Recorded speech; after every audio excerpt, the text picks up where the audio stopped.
Começar? Boa noite, meus amigos, minhas amigas,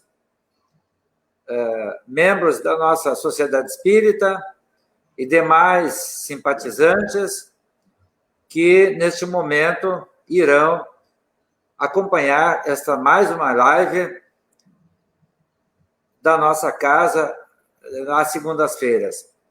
Hoje nós temos o prazer e a alegria de recebermos para a nossa live, como nosso convidado, o nosso amigo e companheiro Marcelo Henrique, que é um companheiro estudioso do Espiritismo, pesquisador, liderança do Movimento Espírita, integrante da ABRAD, que é a Associação Brasileira dos Advogadores Espíritas, delegado da Confederação Espírita Pan-Americana, hoje Associação Espírita Internacional, CEPA.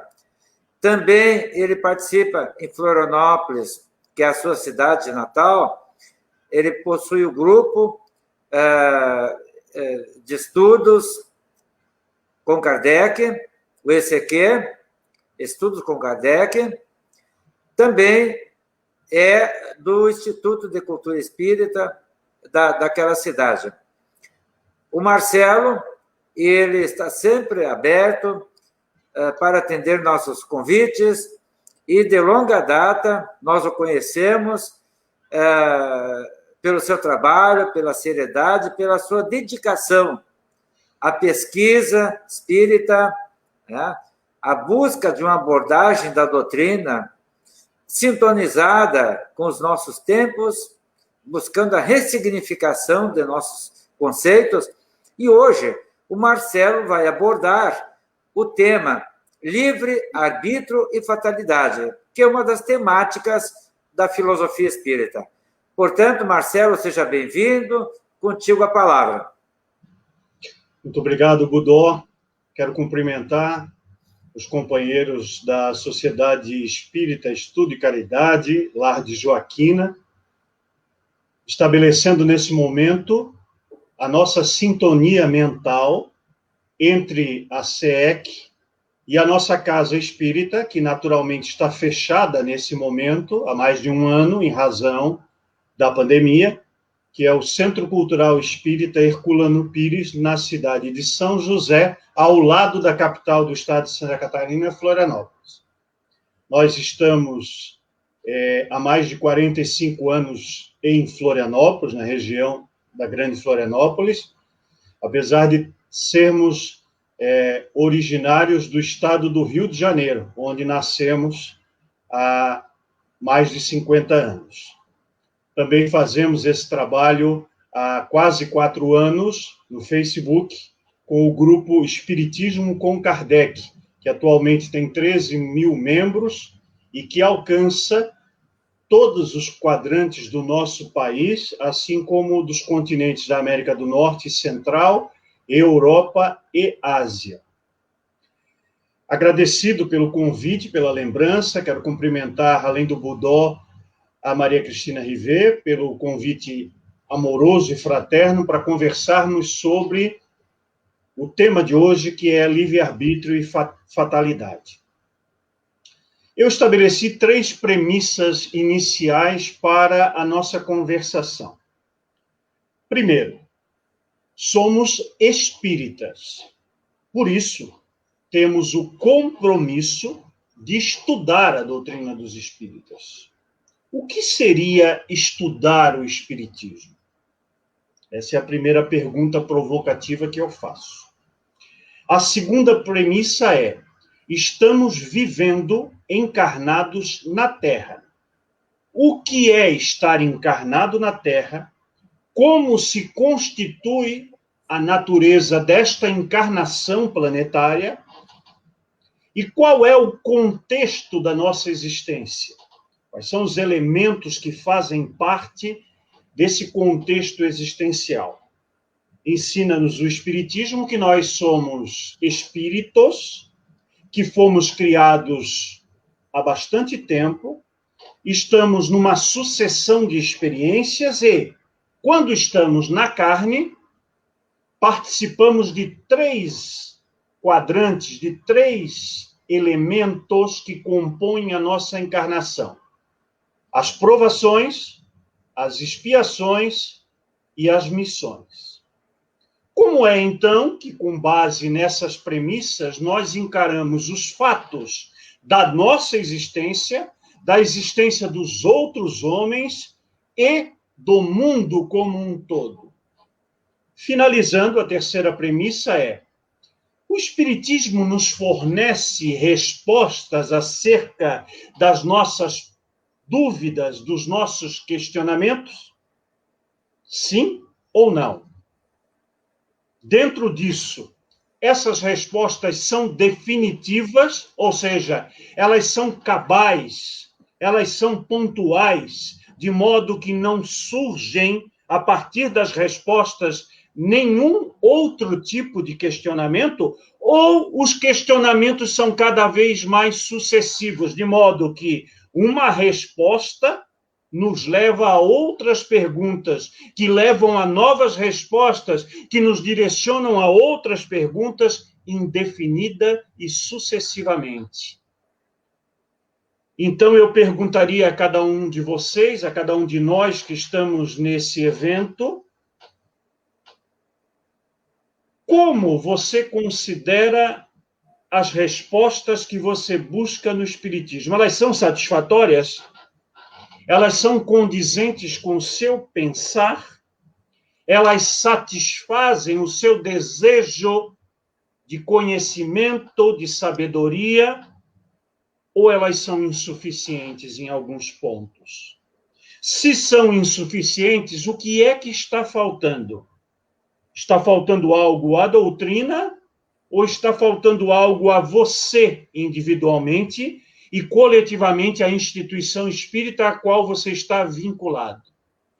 Vamos pensar nessas questões e vamos aos poucos ir construindo o nosso raciocínio coletivo, lembrando que, seja num evento presencial, seja num evento virtual, que a realidade no momento nos colocou nas mãos, uma palestra é construída coletivamente, com a minha participação principal e com a participação de vocês, pelo pensamento, pela vibração e pelos questionamentos que possam estar no seu íntimo nesse instante. Partindo para a segunda parte da nossa conversa, eu estabeleci 4 conceitos fundamentais que a doutrina espírita nos apresenta em relação ao tema livre-arbítrio e fatalidade. Primeiro deles, a nossa condição espiritual. Somos espíritos. E o que é o espírito, senão o ser inteligente da criação? E vamos lembrar que, ao chegarmos ao patamar de espíritos, nós já tivemos uma caminhada pregressa, porque o espírito foi antes o princípio espiritual que se individualizou, que se tornou esta contextura, essa composição individualizada a que nós chamamos na doutrina dos espíritos de espíritos. Dentro desse processo, desse contínuo, nós já superamos o primeiro estágio existencial dos espíritos, que é aquele que está constante, flagrante na filosofia espírita, que é o estado dos mundos primitivos, que nós podemos relembrar nas aulas de história como as épocas longevas da humanidade, onde os homens habitavam as cavernas. Essa fase nós, felizmente, superamos, onde espíritos iniciais que éramos, ainda nos deixávamos levar quase que totalmente pelos instintos materiais. E havia apenas alguns poucos rudimentos de inteligência. Superando esse estágio e alcançando o que nós ainda nos encontramos, passamos praticamente esses últimos 2000 anos nessa condição de prova e de expiação, aguardando que a humanidade, por suas próprias pernas, ingresse no terceiro nível planetário ou espiritual dos mundos, que é o de regeneração social. Segundo conceito, o de existência. E existência, notadamente, é a condição de materialidade, onde o espírito encarna e precisa de uma vestimenta corporal para, aqui no plano da matéria, estar sujeito às provas e às expiações. Disseram os espíritos a Kardec que a condição da materialidade, ou da humanidade, ou da existência física, é o palco principal para que nós experimentamos, por meio das provas e das expiações, o nosso próprio processo de desenvolvimento ou de progresso. Aí, nós sabemos que a nossa existência ela tem um início, um meio e um fim.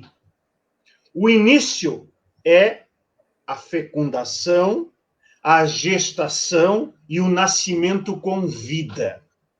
Assim, nós damos o nosso salve ao mundo físico e iniciamos o nosso processo para constituir o chamado meio da existência. E qual é o fim da existência, segundo os espíritos? A morte física, onde o espírito que é pré-existente à matéria também se torna sobrevivente póstumo à existência física. E aí eu penso o primeiro conceito de fatalidade que está no arcabouço das 32 obras de Kardec, que nos interessa a conversação da noite. Questão 853 de O Livro dos Espíritos. Quando Kardec admoesta os espíritos sobre a ideia de fatalidade, que não é uma ideia espírita. Fatalidade é um conceito que está presente em todas as filosofias e religiões de todos os tempos da humanidade terrena.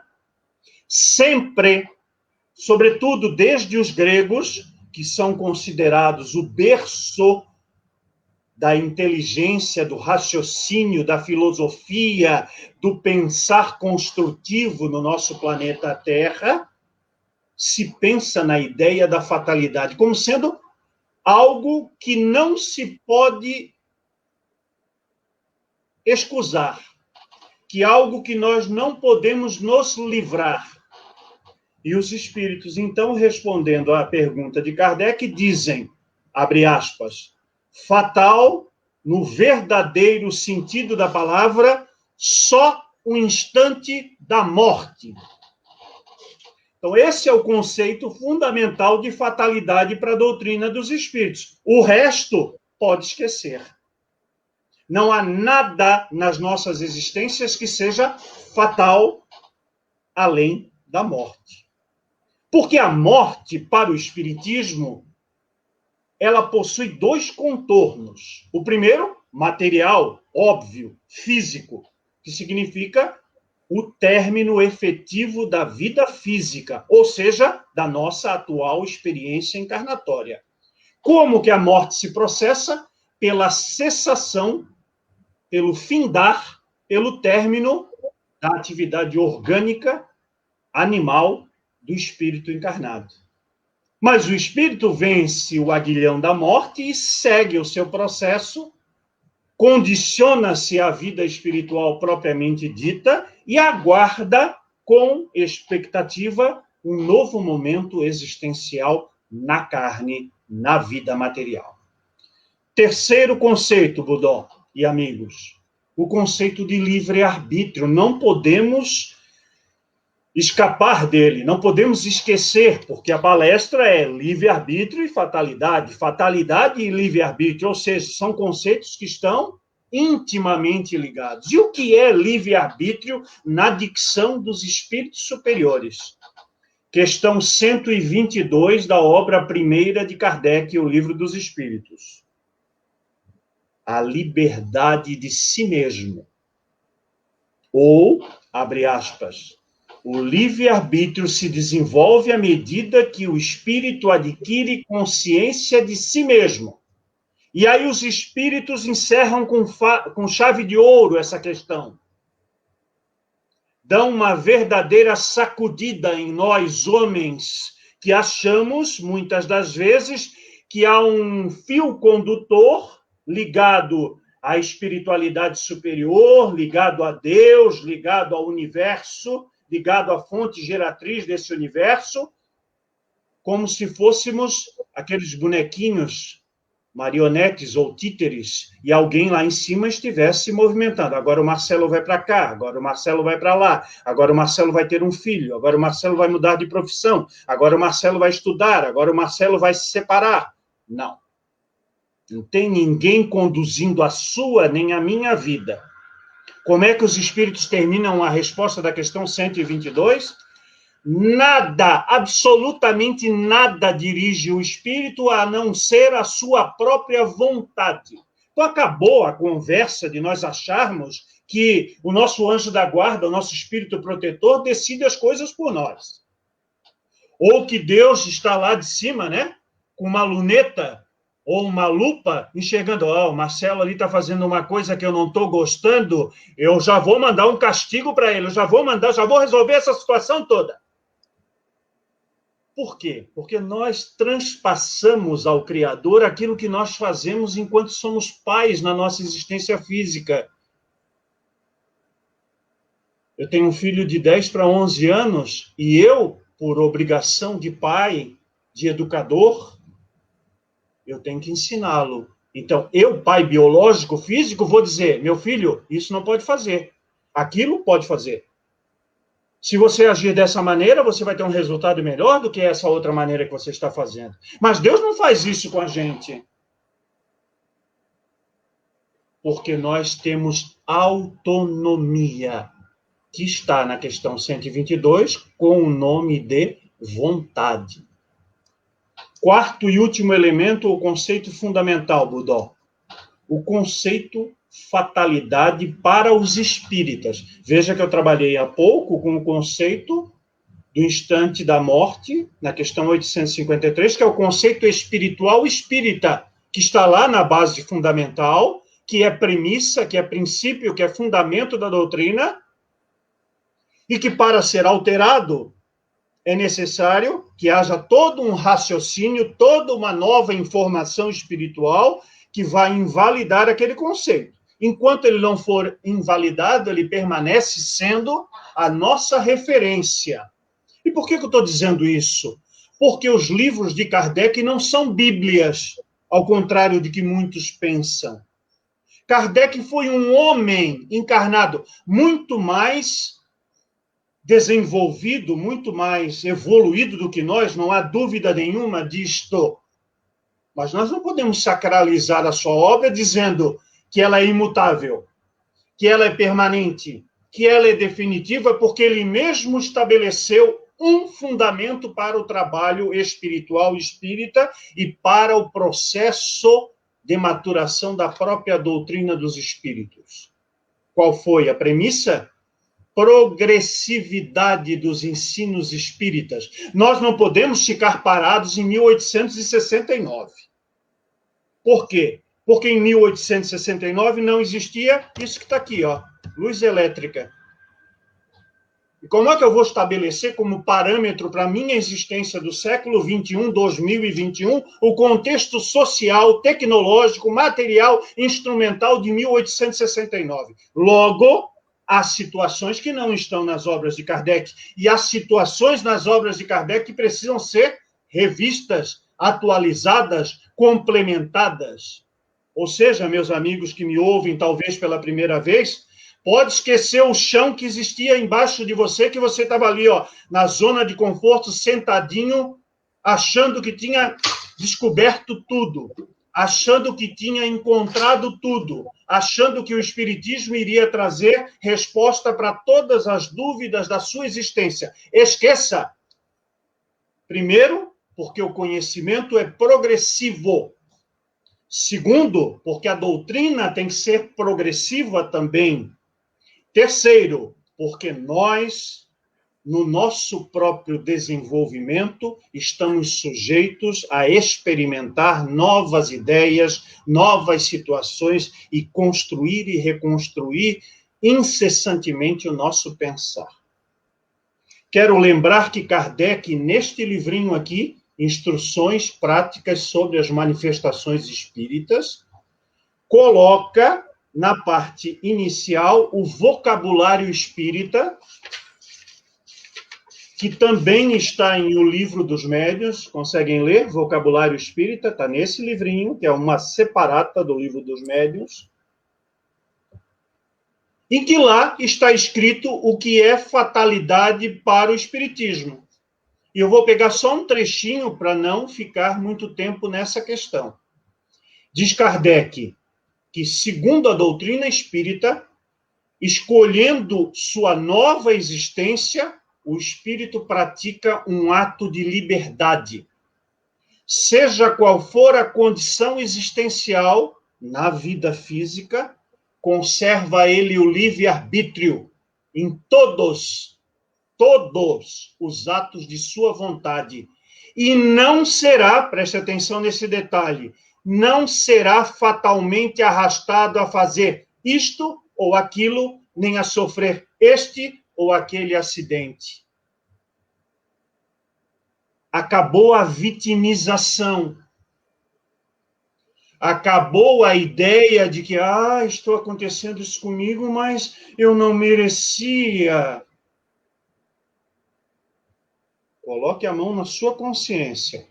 Se não conseguir localizar no contexto dos atos da atual existência, haverá um liame, um vínculo com atos do pretérito, para explicar cada um dos fatos da nossa existência. Chegamos à terceira parte da nossa conversa, Budó, para falar, dentro deste tema, determinismo e livre-arbítrio, para, deixa eu ver quantas situações, 6, 7 situações que eu nomeei como barreiras. Vocês sabem o que é uma barreira? Isto é uma barreira. Você não está mais me enxergando. É um obstáculo. Então, existem barreiras no movimento espírita. Barreiras na convivência, na interpretação, nos conceitos, nas vivências, nos estudos, nos trabalhos espíritas, acerca destes dois temas em conjunto, em ligação, em união. Vamos à primeira das barreiras. O desconhecimento do quê? Da base. Esse rapaz que está atrás de mim aqui, em amarelo. Monsieur Rivail, ou Rivel. Allan Kardec. Desconhece-se a base. Mas aí o cidadão vira para mim e diz assim, eu já li as obras básicas do Espiritismo de trás para frente. Leu? Ótimo. O que falta? Estudar. Sempre. Permanentemente. Porque o momento existencial que você abrir uma página de uma obra de Allan Kardec, hoje, não será o mesmo da semana passada, do mês passado, do ano passado. Ano passado não tinha pandemia. Como é que eu vou abrir o Livro dos Espíritos agora e encarar o Livro dos Espíritos havendo pandemia? Alguém aqui já tinha passado por isso? Tirando aqueles que têm um pouco mais de idade cronológica, que passaram pela gripe espanhola, isso tudo é novidade para nós, certo? Então, como é que eu vou interpretar, por exemplo, a lei de causa e efeito em relação à pandemia? Ou vou virar massa de manobra, ou vou acreditar em qualquer obra mediúnica que está surgindo por aí. Todos os dias, o meu WhatsApp e o meu Facebook, eu recebo mensagens maravilhosas sobre a cura do Covid. Mensagens espiritualizadas sobre o papel do Covid para a humanidade. Eu pego uma peneira que a senhora deve ter na sua cozinha, eu tenho na minha. Boto todas essas mensagens na peneira e sacudo. Boto papel dentro da peneira. O que vai acontecer com o papel, Marcelo? Não passa nada. É isso que eu sinto em relação a essas mensagens ditas mediúnicas ou espirituais falando da pandemia ou da cura do Covid. Não sobra nada. Não condiz nada com os princípios espíritas. Não atende satisfatoriamente nada em relação aos princípios e fundamentos do espiritismo. Mas é muito bonitinho, é muito consolador. O espiritismo não foi feito para ser bonitinho. Consolador, sim, mas consolador com a verdade. Quando nós abrimos o Evangelho e encontramos lá o capítulo O Cristo Consolador, isso não quer dizer que a mensagem espiritual vai dizer aquilo que nós estamos esperando ouvir. Muito pelo contrário. E desculpe se eu estou decepcionando a grande maioria que tem acreditado nessas mensagens. Não passam pelo crivo de Kardec, não passariam, seriam rejeitados. Vocês sabem que Kardec só aprovou 10% das comunicações mediúnicas que recebeu nas sessões em que participou, que vieram por carta?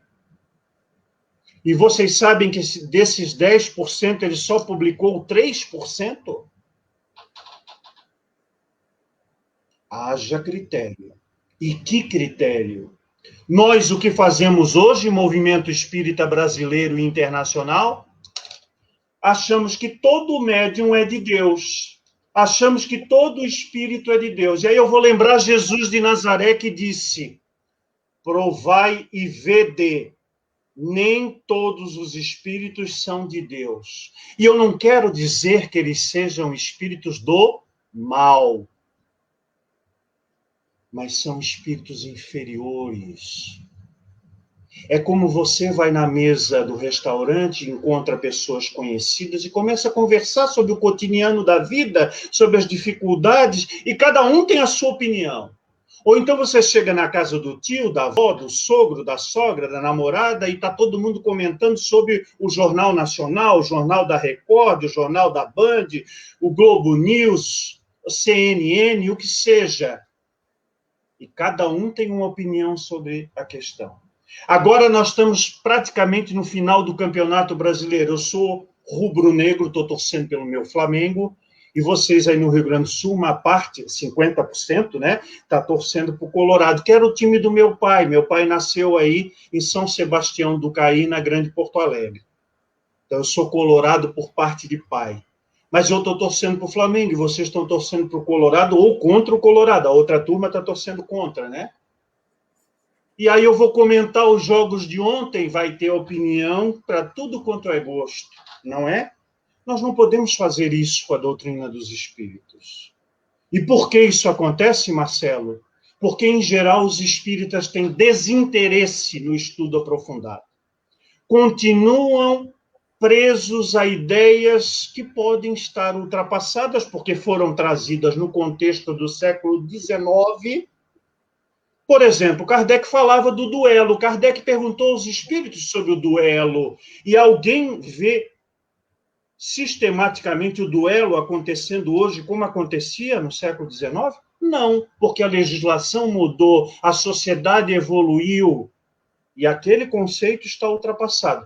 Mas dizer que o conceito, aquele específico, está ultrapassado para substituir por outro que não tenha critério, que não tenha o mesmo critério que Kardec utilizou, é outro tiro no pé, é outra falha do nosso movimento, de nós espíritas. Porque Kardec jamais se entusiasmou com o nome do espírito. Ah, é o espírito de Cleópatra que está trazendo uma mensagem. Ah, é o espírito de Getúlio Vargas. Ah, é o espírito de Juscelino Kubitschek. É o espírito de Madre Teresa de Calcutá. É o espírito de Chico Xavier. É o espírito de Kardec. E todo mundo bate palma e sai dançando e fica exultante. Cuidado! Porque os espíritos podem tomar a forma que bem desejar, os espíritos podem utilizar o nome que quiserem, e, sobretudo, alguns espíritos gracejam tiram sarro dos médiuns e dos espíritas encarnados que não sabem separar alhos de bugalhos. Segundo ponto, Budó, segunda barreira, as enxertias no movimento espírita, que o professor Herculano alertou lá na década de 60. Cuidado com os espíritas novidadeiros, aqueles que querem trazer para o espiritismo tudo quanto é novidade da esquina.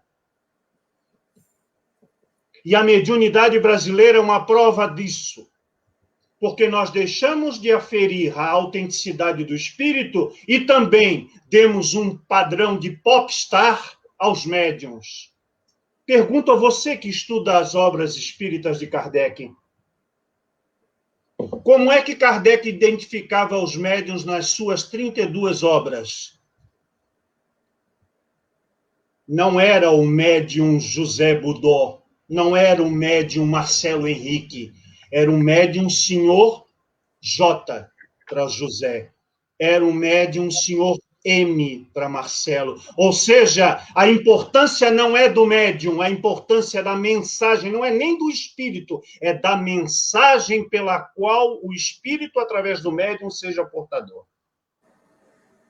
Terceiro obstáculo, uma postura generalizada nossa de natureza religiosa. E aí eu não quero botar uma pá de cal em cima da ideia da religiosidade que eu tenho a minha, o Budó tem a dele, e cada um de vocês que me ouve nesse momento tem a sua. Religiosidade é algo inato e íntimo, que cada um expressa da sua maneira particular.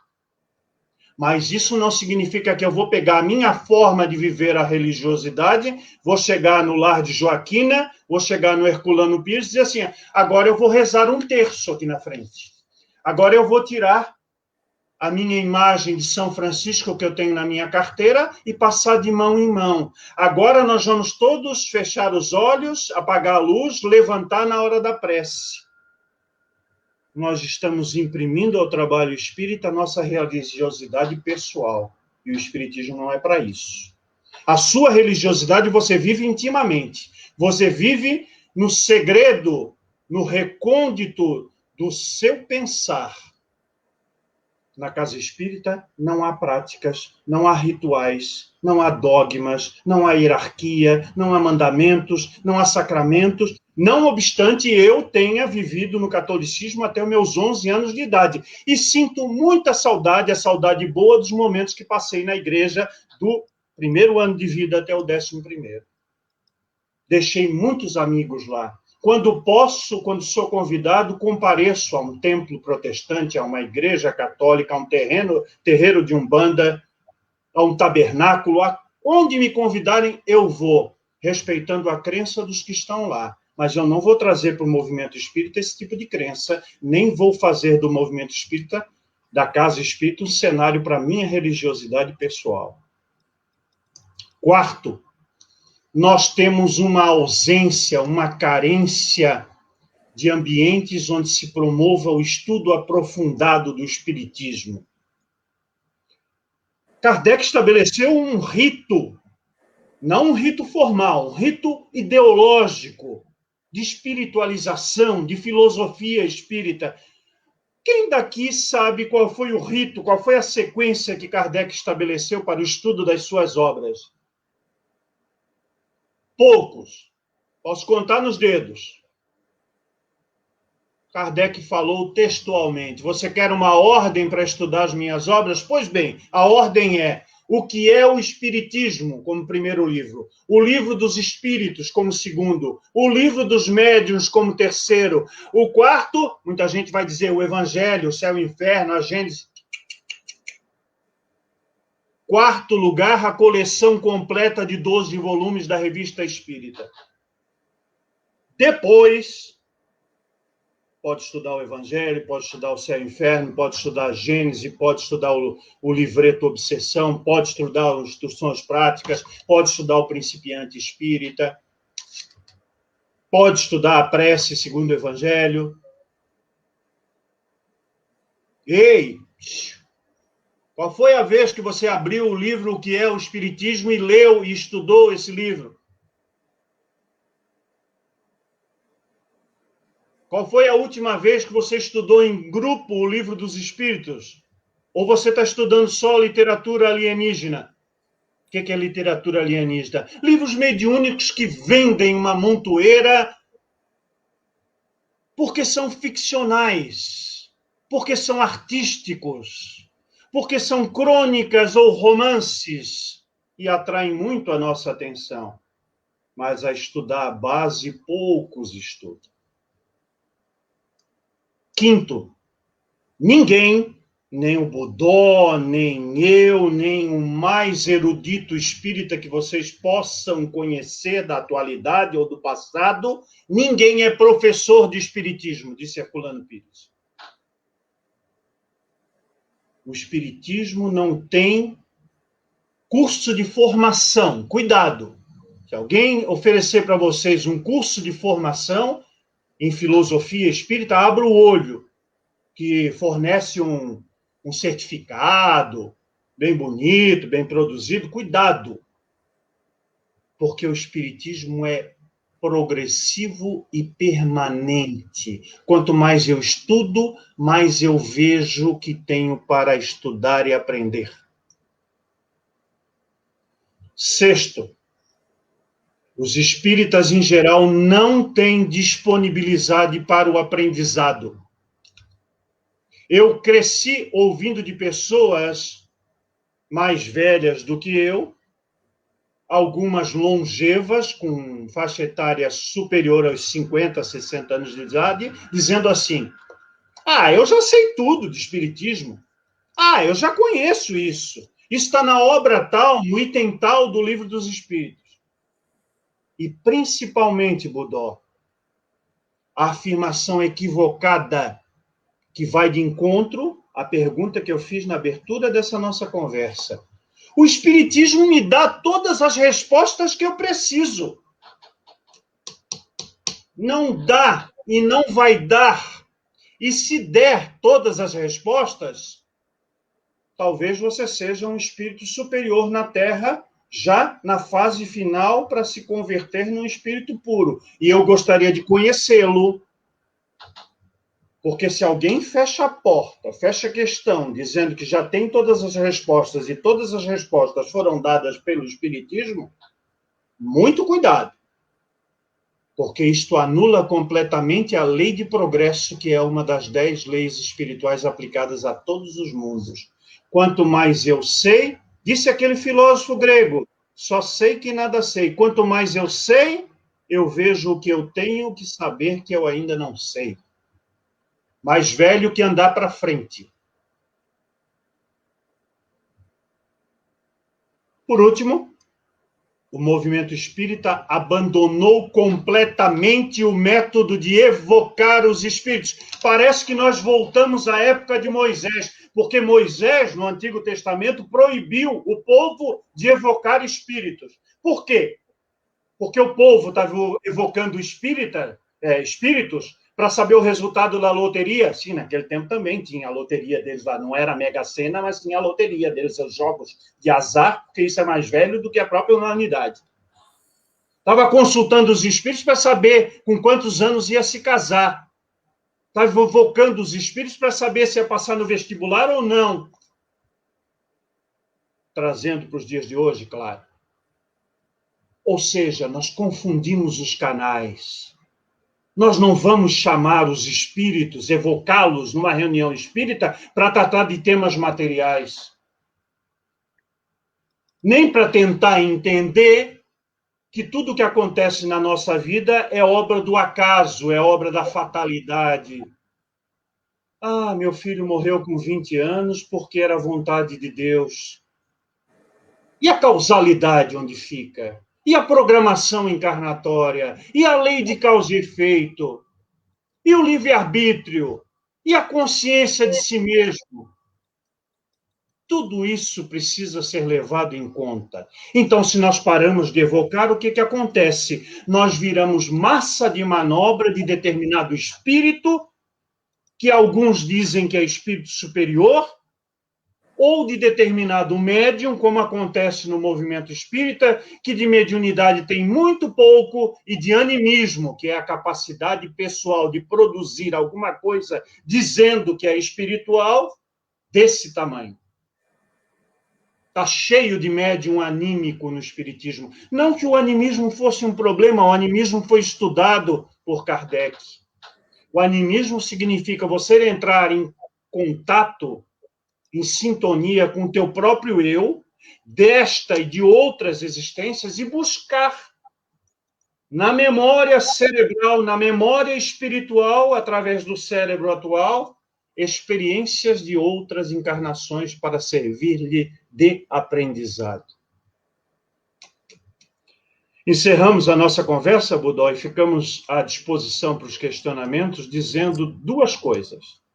Primeiro, o progresso da humanidade no planeta não obedece à direção de Deus, dos espíritos superiores ou de quem quer que seja. Ele obedece às leis espirituais que regem todos os seres e todos os mundos. Segundo, os espíritos superiores, aqueles que são realmente superiores, não vão fazer o trabalho que cabe aos homens, aos encarnados, aos humanos. Não vão encontrar a fórmula da cura da Covid. Não vão encontrar uma prescrição mágica para transformar o planeta num ambiente de fraternidade. Kardec foi pontual dizendo o seguinte, como prescrição final da nossa conversa. A obra espírita se destina à consciência dos homens, a modificar o entendimento dos homens sobre as leis espirituais. E, ao modificar esse entendimento, influenciar os homens a serem construtores da sua própria realidade terrena. Ou seja, influenciando na mudança das leis e na mudança das sociedades. Muito obrigado. Obrigado, Marcelo. Eu quero cumprimentar também vários companheiros espíritas, tanto da nossa casa, quanto também de outras cidades. Como eu vejo aqui, Gerson e a mim, da cidade de Bagé. Seja bem-vindo, Gerson. O nosso companheiro lá de Pelotas, Romero, também, da Sociedade Espírita Casa da Prece, grande companheiro. Seja bem-vindo.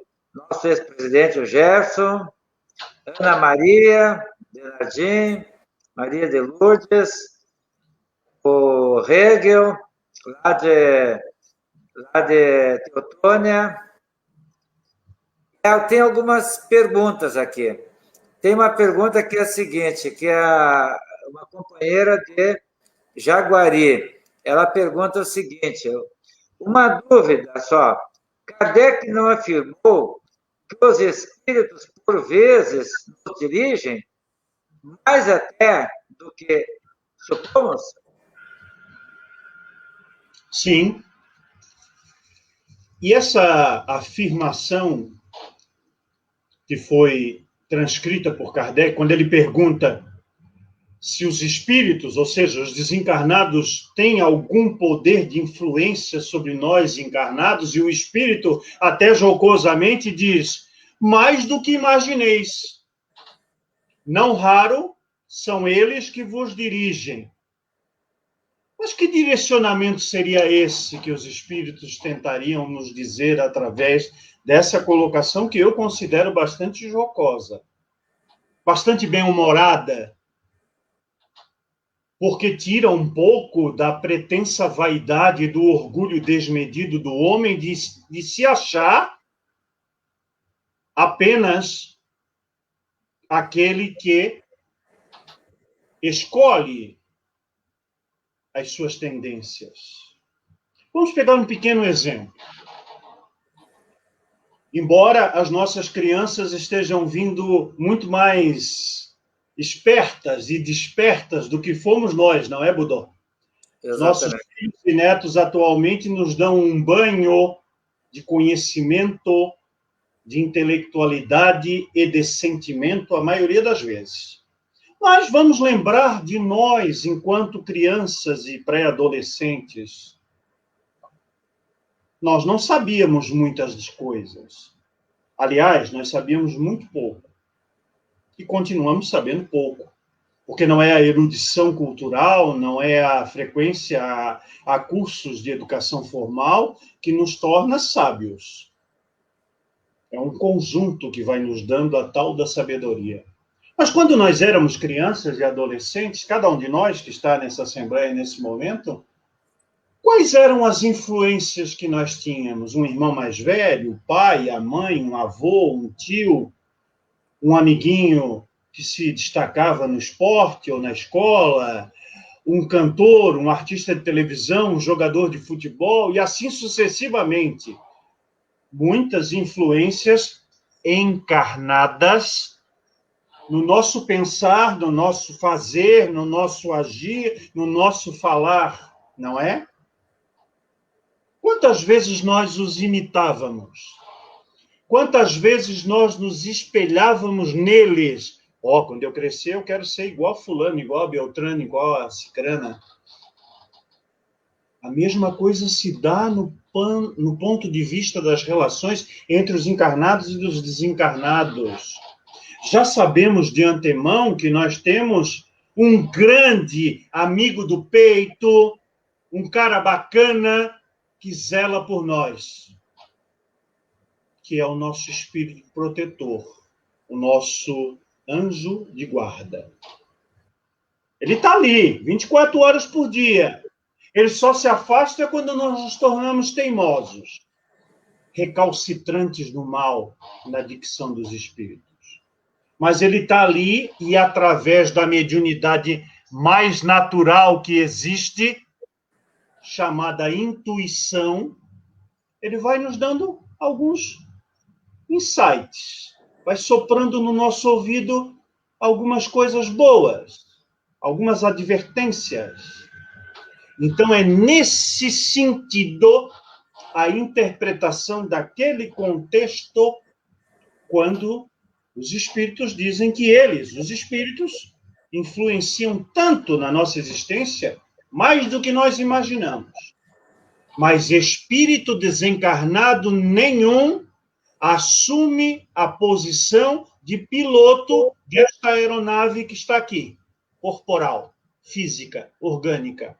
Eu não vou poder chegar do outro lado da vida e dizer assim, aquele ato que eu fiz lá em 1999 é porque um espírito ruim me soprou na orelha e eu acabei caindo na dele. Não. Redondamente, não. Você decide. Não tinha um programa da televisão que era assim? Você decide? Nós decidimos. Agora, a influência, ela existe. E nós escolhemos as nossas companhias espirituais. Quando eu estou irado, eu sou um ítalo-germânico, né? Eu tenho italiano e alemão no meu sangue, por parte de pai e de mãe. Também tenho português. Mas os mais destacados são esses, italiano e alemão. Olha, que para juntar um alemão com um italiano, para formar o que eu sou bem esquentadinho, bem pavio curto. Eu tenho um espelho na minha casa, então eu falo de mim com propriedade. Eu não posso esquecer os meus defeitos, nem relevar as minhas qualidades. Eu sou o que sou, como cada um de vocês é o que é. Então, quando eu estou nervoso, irado, pavio curto, que tipo de companhia espiritual vocês acham que vai se aproximar de mim? Um espírito de luz? Um espírito do tipo anjinho? Um espírito que passa a mão na minha cabeça? Não, vão se aproximar espíritos daquele teor vibratório. Então, é por isso que, jocosamente, o espírito disse a Kardec, não raros são eles que vos dirigem, porque você vibra naquela sintonia, naquela faixa, e fica suscetível a receber todo tipo de sugestão mental. Porque nós somos anteninhas parabólicas, como disse Humberto Gessinger em uma de suas canções, o Gessinger do Engenheiros, antenas parabólicas captando tudo o que está ao nosso derredor. O que há de bom e o que há de ruim. Porque aqui tem uma peneira, tem um filtro que vai filtrar o que é bom e o que é ruim, para que nós possamos continuar vivendo. Tem uma outra pergunta aqui que eu vou ler, da companheira Maria Cristina Rivé.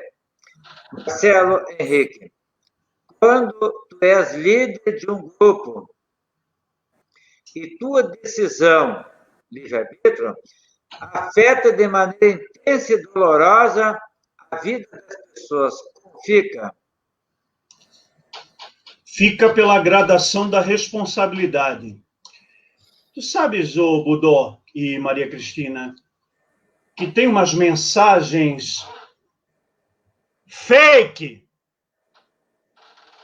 Sabe o que é fake, né? Fake news. Tem fake news mediúnica. E uma das fake news mediúnicas mais cultuada nos últimos 40 anos no movimento espírita é uma mensagem muito ruim, dizendo que o espírito de Adolf Hitler foi expurgado da Terra e foi viver num outro planeta para pagar todos os erros da sua encarnação perdida. Pagar todos os erros de sua encarnação perdida. E aí eu fico pensando, só como premissa, você acha que uma mensagem dessa natureza passa pelo crivo da logicidade de Allan Kardec?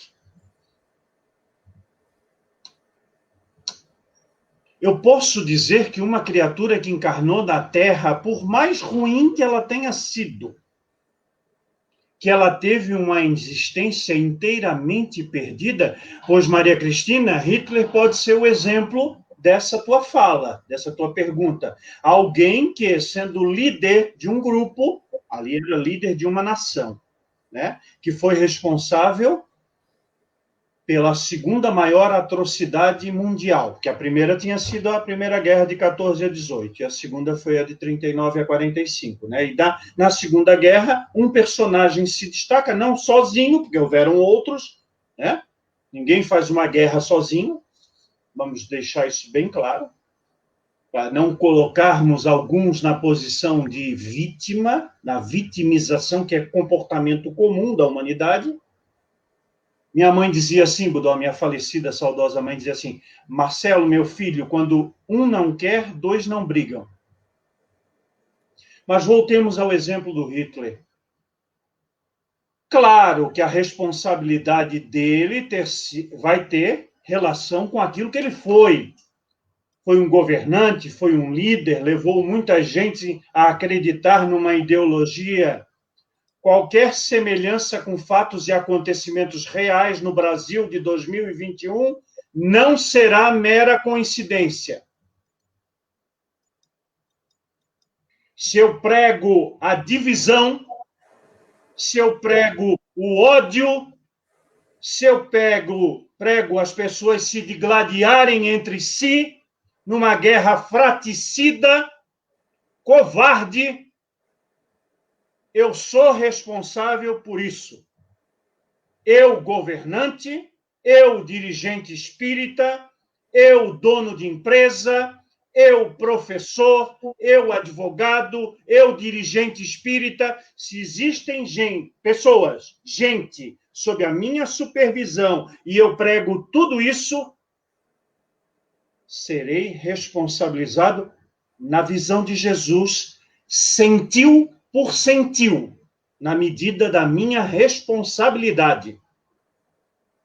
Essa advertência não é minha, Marcelo Henrique. Essa advertência não é de Allan Kardec. Essa advertência é de Jesus de Nazaré. Conhecereis a árvore pela qualidade dos frutos que ela oferece. E aí Jesus, do alto da sua sabedoria, amaldiçoou a figueira estéril, porque ela não dava mais frutos.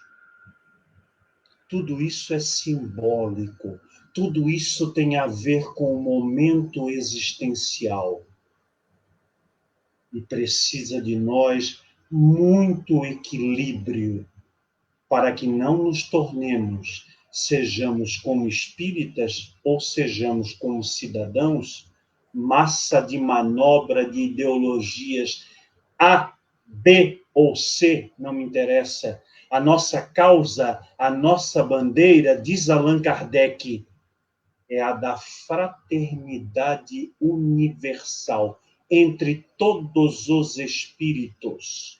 Então, voltando à mensagem do Hitler, eu não posso acreditar, eu não posso concordar que uma justiça de Deus sendo misericordiosa e boa coloque o Hitler naquela posição, por pior que ele tenha sido. A mensagem espírita é a mensagem da regeneração. Todos pagarão pelos seus erros, mas ninguém será destinado a lugares de sofrimento atrozes, porque isso pertence às ideologias religiosas cristãs, que pregam um lugar de paz e um lugar de degredo, um lugar de luz e um lugar de treva, quando o Espiritismo diz que a luz e a treva estão aqui, ó, dentro de nós.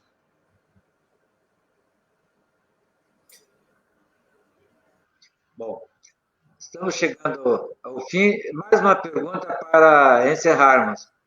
Do Jorge Budó, que é meu irmão. Ele pergunta: diante de uma tragédia de proporções enormes, que reflexões se poderia fazer? Fatalidade ou entrariam outros fatores capazes de desencadeá-la? Você pode colocar na tela a questão, porque está cortando o teu som. A pergunta: diante de uma tragédia de proporções enormes, que reflexões se poderia fazer? Fatalidade? Ou entrariam outros fatores capazes de desencadeá-la? Está na tela. Olha, pela conversação que nós construímos coletivamente e pelo conceito de fatalidade contido nas obras espíritas, em especial no vocabulário espírita, eu não posso dizer que todas as pessoas que morrem numa tragédia teriam que morrer naquele momento, naquela condição. E posso citar vários exemplos. Vamos imaginar aí uma queda de uma aeronave com 300 pessoas dentro. E, de repente, algumas pessoas que tinham que embarcar não conseguem embarcar. Outras, estava tudo pronto para embarcar e no último momento, eu não vou nesse voo não, vou esperar o próximo porque eu quero almoçar aqui no aeroporto, então tem um voo mais tarde e eu vou no outro. Então, há fatores que decorrem sempre do nosso livre-arbítrio. Os espíritos disseram a Kardec: fatal é só o momento da morte. Mas cuidado com a interpretação dessa questão, desse esclarecimento dos espíritos. Vou citar um outro exemplo que pode clarear a questão. Eu saio de casa para ir trabalhar todos os dias. E todos os dias eu tenho vários trajetos a fazer para chegar no local de trabalho. Eu vou dirigindo. Normalmente eu vou por um percurso que eu considero o mais seguro, o mais rápido, que tem menos trânsito e que tem uma paisagem melhor. Num belo dia, eu resolvo seguir um outro tipo de pensamento. Eu vou sempre por esse caminho, então hoje vou fazer o outro caminho. Vou ver vou comparar o tempo realmente, se o outro continua sendo mais rápido. E decido trocar o meu trajeto. E aí eu sofro um acidente de trânsito e desencarno. Pode ou não pode acontecer isso conosco? Todos os dias. Tinha um professor meu na faculdade de jornalismo que dizia assim, jocosamente: o jornalismo é para noticiar os fatos. E todos os dias morrem pessoas. Aliás, meus queridos, para morrer, basta estar vivo. E não é. Todos estamos vivos nesse momento em que estamos conversando, eu e vocês. Eu sei qual é o momento da minha morte? Não. Conscientemente, não. É claro que, por exemplo, uma pessoa que esteja no leito sofrendo uma determinada doença degenerativa, uma doença que não possui cura perante a medicina dos homens, ela, na própria dicção dos Espíritos está isso, vai sendo preparada, os laços vão sendo desligados aos poucos. É isso que nos ensina a doutrina dos Espíritos. Então, ela vai sendo preparada para a morte. Tirando esta, que é a morte pelo esgotamento físico dos órgãos, todas as outras, consideradas acidentais, não estão previstas pela espiritualidade. Isso é forte, porque isso mexe com as nossas crenças pessoais. Porque nós dizemos, muitas das vezes, para autoconsolo e para consolo dos nossos entes queridos, amigos, etc. Ah, tão jovem, morreu, né? Chegou a hora dele. Foi a vontade de Deus. Isto é um elemento de consolo, é uma ideologia para nos dar uma certa segurança, uma certa satisfação íntima, mas não corresponde à realidade dos fatos. Porque a morte, enquanto ponto final da existência física, é aquele conceito de fatalidade, digamos assim. Quando os espíritos falam que fatal é só o momento da morte, não é pela circunstância que motivou a morte, é pelo fato dela ser o último sopro da existência nessa encarnação. Por isso que todas as pessoas que foram para a morte dela não voltaram. E quando Jesus de Nazaré faz ressuscitar, olha as aspas, Lázaro, o filho único da mulher viúva, ele não realizou um milagre de trazer à vida alguém que tinha morrido efetivamente, mas sim 2 personagens que estavam em sono letárgico, onde a morte não havia se consumado, era uma morte aparente, que a medicina do século XX cuidou de explicitar nos mínimos detalhes. Então, ao amigo que fez a pergunta, eu diria: a morte é fatal. Mas, usando as próprias palavras de Jesus, vigiai e orai, porque não sabeis a hora. No meu exemplo do trânsito, eu posso escolher outro caminho. E num determinado cruzamento, eu ouvir uma voz interior, que eu até acho que é minha, dizendo assim: espera mais um pouquinho.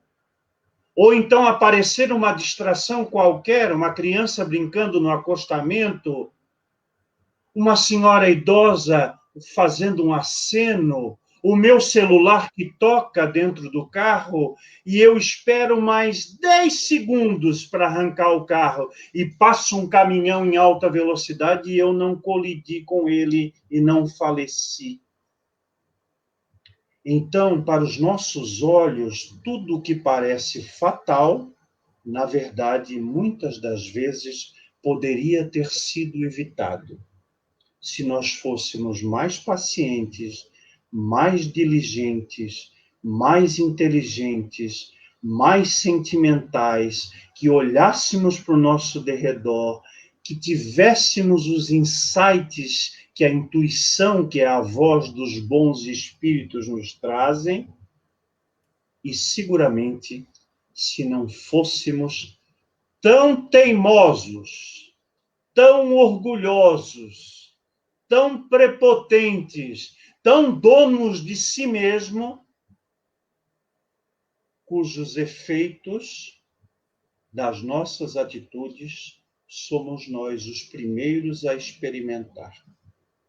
Não há fatalidade na doutrina dos espíritos, porque nós todos somos movidos primeira e definitivamente pela maior conquista que a natureza espiritual, ou seja, aquilo que nos tornamos depois de ter sido animais e vegetais e princípios minerais, a liberdade de si mesmo ou o livre-arbítrio. Que usemos essa nossa liberdade da melhor maneira possível. Então, Marcelo, muito obrigado. Esgotou nosso tempo, poderíamos continuar conversando, discutindo. Foi um momento assim muito bom de reflexão, e a gente viu aqui que os internautas, vários, se manifestaram, dizendo que fosse muito claro, muito objetivo e muito esclarecedor nas respostas que tu deste aos questionamentos. Então, muito obrigado. Até o próximo encontro. Agradeço a atenção de todos, o apoio do nosso companheiro Alexandre Brasil, que ficou ali cuidando da parte técnica, e conclamar a todos os nossos amigos e amigas para que participem das nossas lives todas as segundas-feiras, neste horário das 20 horas. É o momento da nosso contato com os nossos irmãos e irmãs, em função de que as nossas reuniões públicas estão suspensas em função da pandemia. Então, esse é o ponto que nós temos de conexão com todas aquelas pessoas que fazem parte da nossa casa e simpatizantes.